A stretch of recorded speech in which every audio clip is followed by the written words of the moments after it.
Hi, my name is Jason Clark, and I'm here at South Dakota State University, and today we're going to be talking about nitrogen recommendations for our oat crops. So to get started, we're going to look at some research that was been done over the last 5 or 6 years.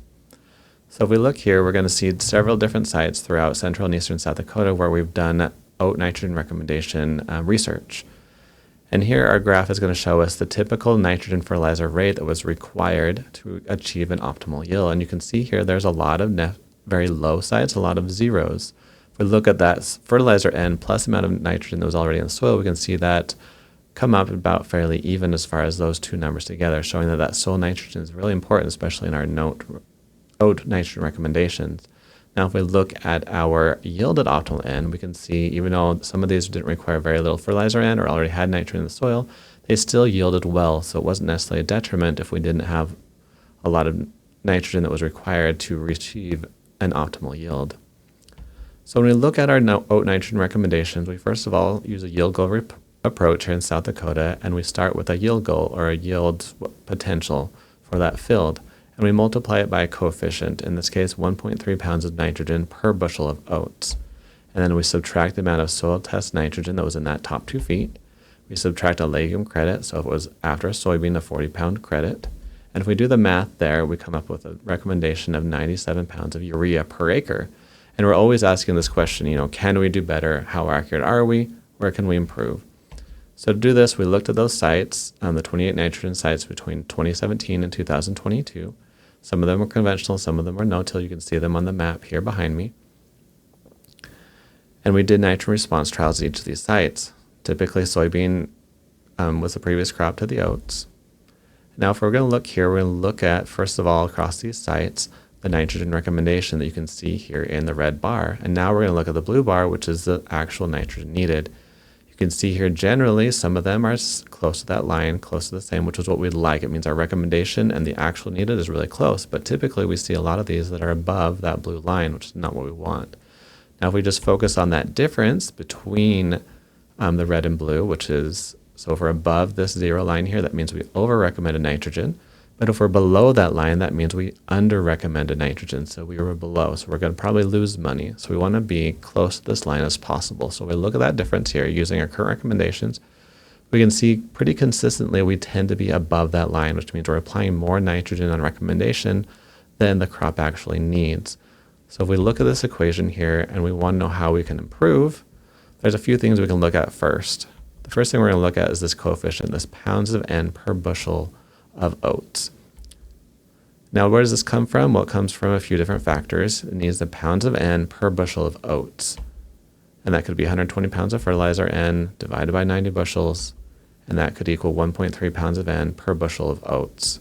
And that 120 pounds of N right there can come from a few factors. It can come from our soil test N, our soybean credit, and or our fertilizer N. So we'll look at a few of those options here coming up.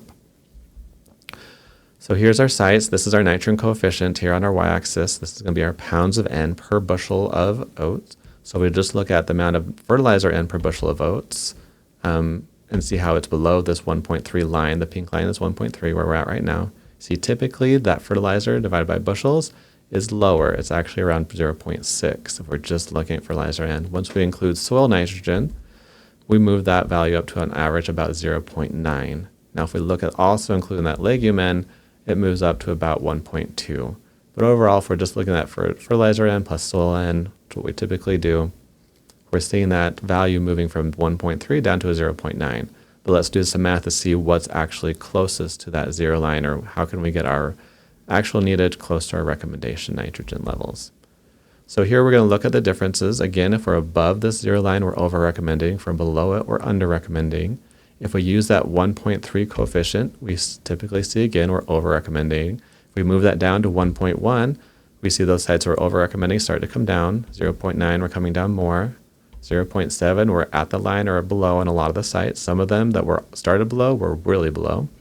0.5, 0.3, so we start to go below here. So we're going to look at this. We looked at this lots of individual sites. Now let's look at collectively. And we're going to look at difference from 0. So this is the difference from 0, absolute difference, so positive or negative. So we're going to start at this 1.3 coefficient, and here we're looking for close to 0. So we're 51 pounds over on average, 40, 31. Now we start to go back up to 34 pounds, 49, and back up to 69 pounds. So we're starting to overestimate at these coefficients, get the lowest we can, then we start to underestimate here.